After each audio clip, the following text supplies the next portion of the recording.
one of the principal criticisms of public money, that, oh, it's a fixed money supply, the economy will grind to a halt and so on, won't be flexible, won't be dynamic. Nonsense, we can lend it as well as spend it. So in that case, we add on these two new money flows. The state lends it to, well, we don't want to lend it to any Tom, Dick or Harry perhaps. We want credit-worthy, what we might call principal borrowers. Typically a bank. And the banks could perhaps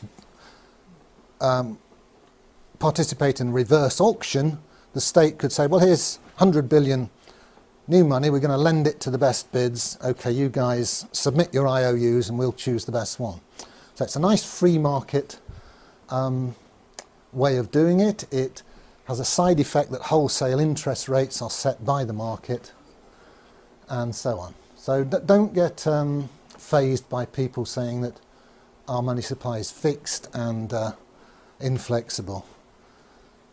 There's other ways of doing it. Obviously the state can lend zero interest to public infrastructure projects as well.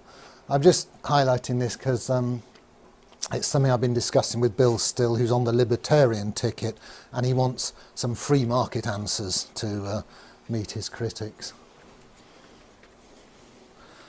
Right, here's a basic operation. It's how the banks make their profit, among other ways. It's the main way they do it. So banks have this neat way of adding numbers to your loan. You know, you take out a £100,000 mortgage and you look at it in a few months' time, and if you've not been meeting all your payments, it's suddenly 101,000.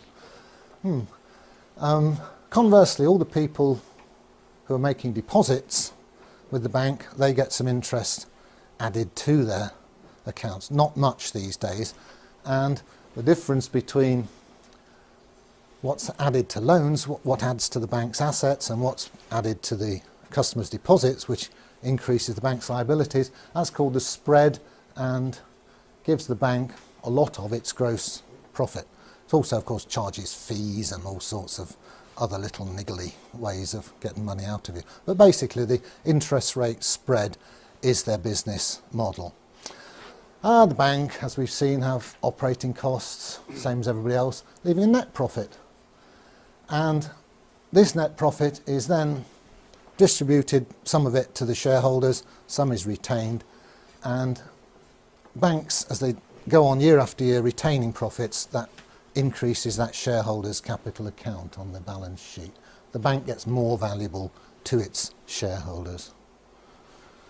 So here's a schematic of what happens to a balance sheet when the customer pays interest to the bank.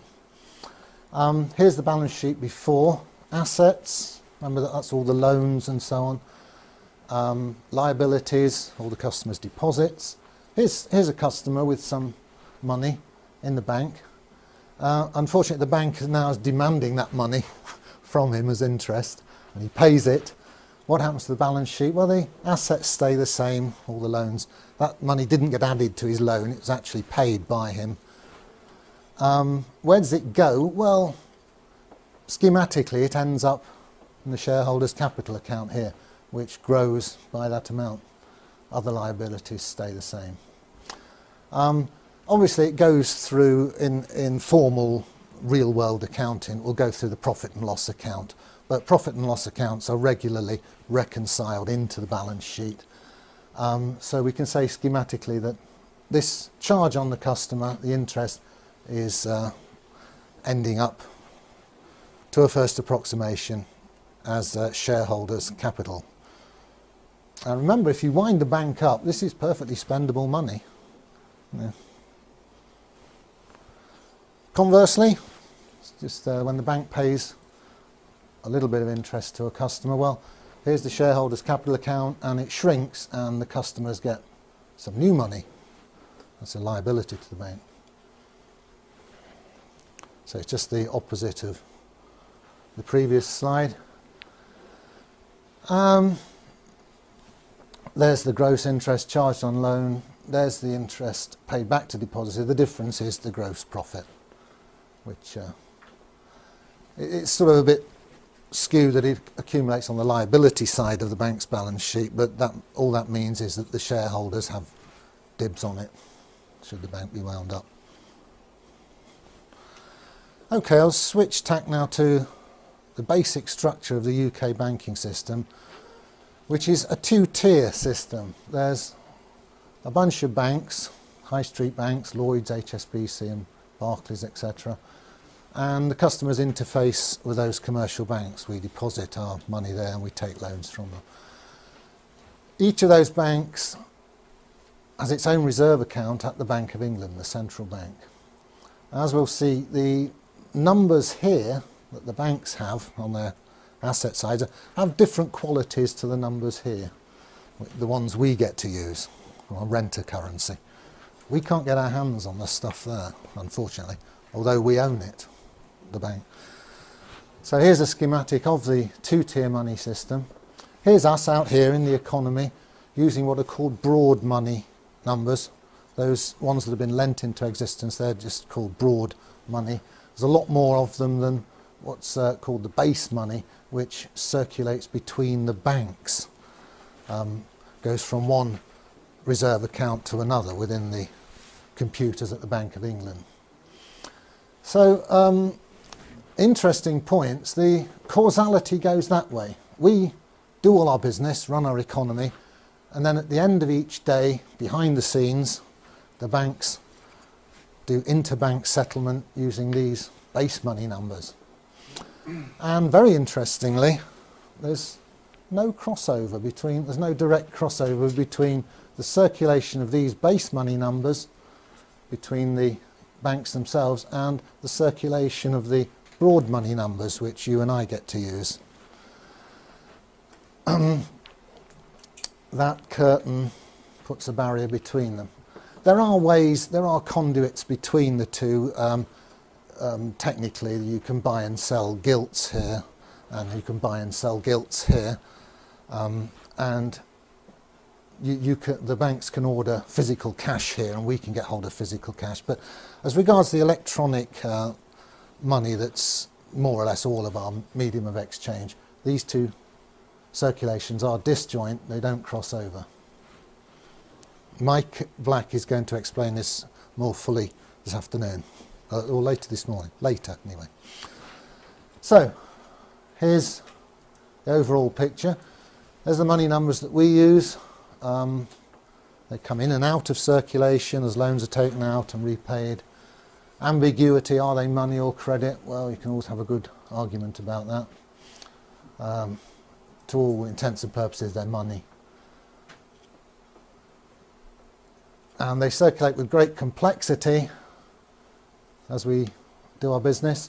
And then basically at the end of each business day, the huge number of money transfers of this sort of broad money is settled by net transfers of this sort of base money. As I said, there's far fewer of these base money numbers. They're internal to the banking system, and crucially they're issued debt-free by the Bank of England. It's been doing quite a lot of that lately with quantitative easing. The more money numbers you have in this part of the system, the more easily the banks can settle their differences at the end of each day, because they don't always actually transfer the numbers to each other. Sometimes they have to lend them to each other, and of course then you've got to trust that the bank you're lending to is going to pay you back, and if they look a bit shaky, you're a bit more reluctant to lend to them. So it's quite complicated what goes on here, the inner workings of the system. I like to think of it like this. Because of the disconnect between the two circulations, we're almost moving to a system where we the people, the users, get to use these funny money numbers, and the guys running the system are settling up between themselves at the end of each business day using these other numbers. And there's getting to be such a disconnect between them, they might as well be using Smarties to settle up, because their game is to make a very good living by making the rest of us use their funny money numbers. And we gradually, since the Second World War, we've moved incrementally into this, what's now a scam. I think I'll leave it there then and take questions.